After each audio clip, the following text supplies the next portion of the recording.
एक समय की बात है। लक्ष्मी नगर में एक बड़ा जंगल था। उस जंगल में सोनू नाम का एक हिरन रहता था, जिसे जंगल में रहते हुए काफी साल हो गया था। सोनू का इस दुनिया में कोई नहीं था। कुछ महीने पहले ही उसका माँ बाबा गुजर गए थे।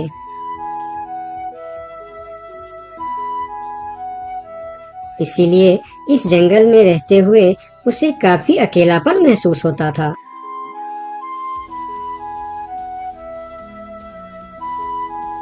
कितना बड़ा जंगल है हमारा, लेकिन फिर भी एक अजीब सा अकेलापन महसूस होता है। काश मेरा भी कोई दोस्त होता तो कितना अच्छा होता। तभी वहां से एक तेंदुआ और सियार गुजर रहे थे। सोनू को अकेला देखकर दोनों उसके पास आए और बोलता है, अकेले अकेले क्या कर रहे हो? हमसे दोस्ती कर लो, हम है ना तुम्हारे साथ रहने के लिए। क्या मैं तुम दोनों से दोस्ती कर लूं? तुम लोगों को काम है दूसरे को बेवकूफ बनाना और उनका खाना चुराना और परेशान करना। तुम दोनों से दोस्ती करके मैं गलत चीजों के अलावा और कुछ नहीं सीखने वाला। इससे अच्छा तो मैं अकेले ही ठीक हूँ। अब तुम दोनों यहाँ से जा सकते हो। अभी तो तुम हमारी दोस्ती को ठुकरा रहे हो, लेकिन वक्त आने पर तुमको हमारी दोस्ती की अहमियत पता चलेगी, देख लेना। ये कहकर वह दोनों वहां से चले जाते हैं। उन दोनों के चले जाने के बाद हिरन कुछ देर बाहर बैठा रहा। फिर धीरे धीरे शाम हो गई। तब हिरन भी घर के अंदर चला गया। अगले दिन सुबह जब हिरन अपने घर के बाहर बैठा था, तब हिरन ने देखा कि एक छोटा सा हाथी जो उसकी उम्र का था, वह धीरे धीरे उसके पास आ रहा है और उनके पास आके कहा, कैसे हो प्यारे हिरन? मेरा नाम गोलू है। मैं आज ही इस जंगल में आया हूँ। तुम्हारा नाम क्या है? क्या तुम इस जंगल में रहते हो? मेरा नाम है सोनू और इसी जंगल में मैं जन्म से ही रह रहा हूँ। तुम कहाँ से आए हो? तुम्हारे साथ और कौन कौन है? मैं पास की जंगल से आज ही आया हूँ। मेरा इस दुनिया में कोई नहीं है। क्या तुम यहाँ अकेले रहते हो? हाँ, मैं अकेला ही रहता हूँ। मेरा भी इस दुनिया में कोई नहीं है दोस्त। सोनू, क्या यहाँ कोई ऐसी जगह है जहाँ मैं अपना घर बनाकर रह सकूं? हाँ दोस्त, इस जंगल में ऐसे बहुत से जगह हैं जहाँ तुम घर बनाकर रह सकते हो। आओ मेरे साथ। फिर हिरन और हाथी जंगल के और भी अंदर चले गए, जहाँ हरियाली भी थी और जगह भी बहुत सुंदर थी। यहाँ तो मैं अपना पसंद का घर आराम से बना सकता हूँ। हाँ मेरे दोस्त, और इस काम में मैं तुम्हारी मदद करूँगा। नहीं प्यारे दोस्त, मैं अपना घर खुद बना लूँगा। मैं तुम्हारा फायदा नहीं उठाना चाहता। तुम मेरी बहुत मदद की है। ये सुनकर भी हिरन ने उसकी मदद करने का फैसला नहीं बदला और काम पर लग गए। जंगल से अच्छी लकड़ियाँ और पेड़ इकट्ठा करके दोनों ने मिलकर 2 दिन के अंदर ही एक झोपड़ी जैसा घर बना डाले। तुम्हारा बहुत बहुत शुक्रिया दोस्त। अगर तुम नहीं होते तो मैं इतना आसानी से ये घर नहीं बना पाता। शुक्रिया की कोई जरूरत नहीं है। तुम मेरे प्यारे दोस्त हो। ये तो मुझे करना ही था। उस दिन से दोनों की दोस्ती और भी गहरी हो गई। इधर शाम होने वाली थी। हिरन अपने दोस्त से विदा लेकर अपने घर की ओर चलना शुरू किया। हिरन रोज हाथी के घर आता और दोनों सारा दिन साथ ही रहते थे।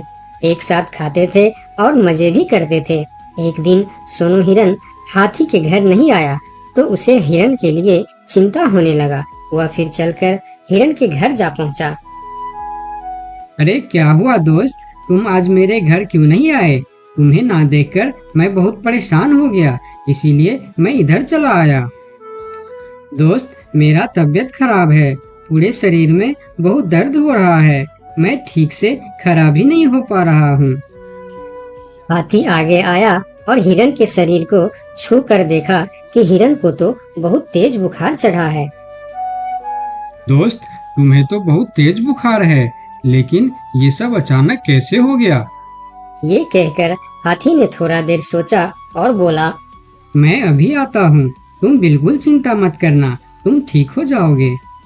इतना कहकर हाथी वहां से चला गया और सोनू हिरन उसका इंतजार करने लगा, लेकिन कई घंटे गुजर जाने के बाद भी हाथी नहीं लौटा। हिरन निराश होकर बैठा रहा। थोड़ी देर बाद वही तेंदुआ और सियार उसके पास आ गए और कहने लगे, सोनू हिरन, तुम्हारी तबीयत का पता चला तो हमें बहुत दुख हुआ। ये देखो, हम तुम्हारे लिए खाना भी लेकर आए हैं। उन्होंने कुछ फल हिरन के सामने रख दिए और फिर उसको खाने के लिए कहते हैं। तुम लोगों का बहुत बहुत शुक्रिया, मुझे बहुत भूख लगी थी। अरे हिरन भाई, इस समय तुम्हारा तबीयत खराब है और वह तुम्हारा दोस्त कहाँ है जो हमेशा तुमसे चिपका रहता है? पता नहीं कहाँ गया है। सुबह एक बार आया था, उसके बाद अभी तक लौटा नहीं। हाँ, उसने सोचा होगा कि तुम्हारी बीमारी में सेवा करनी पड़ेगी, इससे अच्छा तो हम भाग ही जाते हैं, इसलिए वह गायब हो गया। अच्छा दोस्ती निभाया उसने। नहीं नहीं, ऐसा नहीं हो सकता, वह मेरा बहुत अच्छा दोस्त है। ऐसा ही हुआ है। हमने कहा था ना कि वक्त आने पर हमारी दोस्ती की अहमियत समझेगी। यही वह समय है। उनकी बात सुनकर सोनू हिरन को बहुत दुख हुआ। फिर वह वहां से चला गया। धीरे धीरे शाम हो गई, लेकिन हाथी का कोई अता पता नहीं था। हिरन के तबीयत में भी कोई सुधार नहीं हुआ।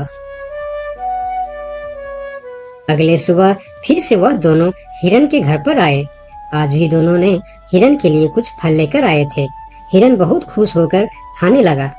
उसे अपने आप पर शर्म आ रहा था कि जिन जानवरों को वह बुरा भला कह रहा था, आज मुसीबत में वही उसके काम आ रहे हैं। वह हर बार उनका शुक्रिया कर रहा था और माफी भी मांग रहा था। फिर थोड़ी देर बात करके दोनों वहां से चले गए। कब तक हम इनकी नौकरी करते रहेंगे? अब अपने योजना को अंजाम देने का समय आ गया है, नहीं तो बहुत देर हो जाएगा। हाँ, तुमने बिल्कुल ठीक कहा। अब हमें और समय नष्ट नहीं करना चाहिए। आज ही हमें कुछ निर्णय लेना ही पड़ेगा। चलो चलते हैं शेर सिंह के पास। शाम के समय जब हिरन अकेला था, तब हाथी वहां पर पहुंचता। उसको देखते ही सोनू हिरन को बहुत गुस्सा आ गया। क्या देखने आए हो यहाँ? यही कि मैं जिंदा हूँ या मर गया? ऐसा क्यों बोल रहे हो दोस्त? मेरा पूरा बात तो सुनो। मुझे दोस्त कहकर मत बुलाओ। दोस्त वो होता है जो अच्छे और बुरे वक्त में साथ निभाए। तुम तो मेरे तबीयत खराब होते ही मुझे छोड़कर भाग गए थे। मुझे खाना भी वह लोग लाकर दे रहे थे जिससे मैं बात तक करना पसंद नहीं करता था। तुम्हें अभी तक कुछ भी पता नहीं है, इसीलिए गुस्सा कर रहे हो। मैं तुम्हारे साथ छोड़कर नहीं भागा था। मुझे पता चल चुका था कि तुम्हें डेंगू बुखार हो गया है और तुम्हारे पास सिर्फ 3 दिन थे। मैंने घर में इसके दवाई रखे थे, लेकिन जब मैं घर पहुंचा तो वहाँ दवा न जाने कहाँ गायब हो गया। मेरे पास समय कम था। तुमको बताने वापस आता तो और देर हो जाती, इसीलिए मैं पुराने जंगल गया था। वहाँ से तुम्हारे लिए 2 दिन का सफर करके यह जड़ी बूटी लाया हूँ। इसे खा लो दोस्त, वरना सुबह तक तुम्हारा बुखार नहीं उतरा तो मैं मेरे सबसे अच्छा दोस्त खो दूंगा। ये सुनकर सोनू हिरन के आंखों में आंसू निकल आए। उसने तुरंत वह जड़ी बूटी खा ली। मुझे माफ कर दो दोस्त, न जाने मैं कैसी तुम्हारी दोस्ती पर शक कर बैठा। यकीन मानो, तुमको वापस देखकर मुझे बहुत अच्छा लग रहा है। फिर दोनों ने बातें करने लगे। इतने में सोनू को अच्छा महसूस होने लगा। फिर वह उठकर खड़ा हो गया। अरे देखो दोस्त, मैं तो बिल्कुल ठीक हो गया। तुम्हारा बहुत बहुत धन्यवाद दोस्त। दोनों घर के बाहर बातें कर रहे थे, तभी वहाँ पर शेर सिंह को साथ लेकर वह दोनों आ गए। तुम लोगों के साथ ये शेर सिंह यहाँ क्या कर रहा है? शेर सिंह, यही वह हिरन है जिसे हमने आपके लिए तैयार किए हैं। ये सुनकर हिरन डर गया और फिर उसको समझ में आया कि ये दोनों क्यों इसका सेवा कर रहा था। इधर शेर सिंह हिरन को शिकार करने के लिए आगे आया। तब हाथी बोला, मेरे रहते तुम लोग मेरे दोस्त को कुछ भी नहीं कर सकता। ये कहकर हाथी आगे आया और जैसे ही शेर सिंह ने हिरन की तरफ कदम बढ़ाया, हाथी ने शेर सिंह को जोर का टक्कर मारा और शेर सिंह दूर जाकर गिरा और उसकी कमर का हड्डी टूट गया और वह उठ भी नहीं पाया। यह देखकर तेंदुआ और सियार जल्दी जल्दी वहां से भाग गया। फिर उस दिन के बाद हिरन सुंदरबन के जंगल में एक ठग सियार रहता था। वह बहुत ही निकम्मा और कामचोर था। हमेशा इसी जुगाड़ में रहता कि कहीं कोई मुर्गा मिले जिसे मूर्ख बनाकर उसके साथ ठगी की जाए। एक दिन, अरे बंदर भाई, कल रात में मैंने आपको सपने में देखा। अरे रहने दे सियार, तू अपना सपना अपने पास रख और मुझे जाने दे। ऐसा बोलकर बंदर चला गया। धीरे धीरे सारे जानवर सियार की हरकत को जान चुके थे, इसलिए कोई भी जानवर उसकी बातों में नहीं आता था। अब सियार समझ चुका था कि इस जंगल में उसकी दाल नहीं गलने वाली, इसीलिए वह दूसरे जंगल जाने का निश्चय किया और अगले दिन सियार अपने जंगल को छोड़कर दूसरे जंगल की तरफ निकल पड़ा। दूसरी जंगल में पहुंचते ही दिन भर जंगल का जायजा लिया और शाम होते ही एक गधे को देख उसके पास गया और रुककर बोला, गधे भाई, मैं इस जंगल में नया आया हूँ और शाम भी ढल चुकी है। क्या मुझे एक रात रुकने के लिए आपके पास शरण दे सकते हो? हाँ हाँ, क्यों नहीं। अभी तो तुम इस जंगल में नए हो और हमारे लिए मेहमान हो, और मेहमान तो भगवान के सम्मान होते हैं। ऐसे कहते हुए गधे ने सियार को अपने पास रोक लिया और उसे सम्मान के साथ भोजन कराया। भोजन करने के बाद दोनों आपस में बातें करने लगे। सियार ने गधे से बोला, अरे गधा भाई, इस जंगल में पीपल के पेड़ के पास एक तालाब है, जानते हो उसके बारे में? हाँ हाँ, पीपल के पास एक तालाब है। वह तालाब कीचड़ से भरा पड़ा हुआ है। उसका पानी भी बहुत गंदा हो चुका है। यहाँ का कोई भी जानवर उसका पानी नहीं पीता है। सियार ने अपनी आवाज को धीमा करते हुए बोला, क्या तुम जानते हो, वह सोने चांदी का तालाब है। उसके अंदर ढेर सारा सोना और चांदी छुपा है और उस तालाब का मालिक मैं ही हूँ। सियार का बात सुन गधे ने चौंक के बोला, ये तुम क्या बोल रहे हो सियार भाई? तालाब भी कहीं सोने और चांदी का होता है? मैं भी ऐसे ही सोच रहा था।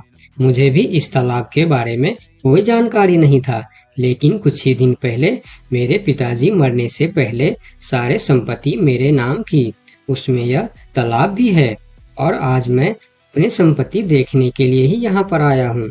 यकीन नहीं होता तो यह थैली में देख लो, जो मैंने अभी इस तालाब से निकाला है। सोने के गहने निकालकर गधे को दिखाया, जो उसे ठगने के लिए उसने अपने साथ लेकर आया था। गहने को देखकर गधे को सियार के बात पर विश्वास हो गया और बोला, अरे हाँ, ये तो सचमुच सोने चांदी का है। तब तो तुम बड़े ही भाग्यशाली हो, इसलिए तुम्हारे पास ये सोना चांदी का तालाब है। अब सियार मन ही मन खुश हो रहा था। उसे तो इसी बात का इंतजार था। गधा भाई, मुझे इस संपत्ति से कोई भी लालच नहीं है।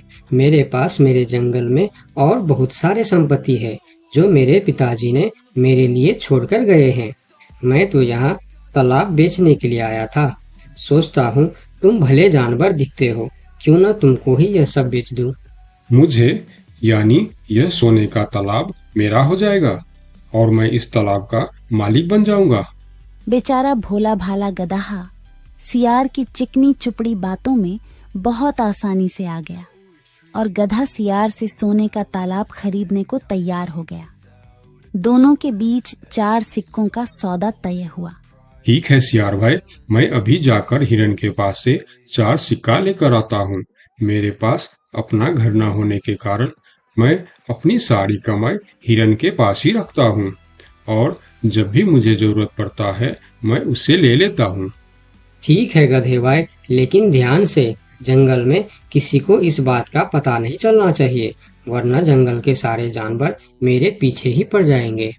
ऐसा बोल सियार गधे को भेज देता है और गधा हिरण के पास जाकर अपना सिक्का मांगता है। गधे भाई, घर में सब ठीक तो है ना?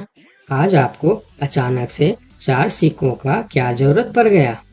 अरे वह अपने जंगल में जो तालाब है ना, मैं उसे खरीद रहा हूँ।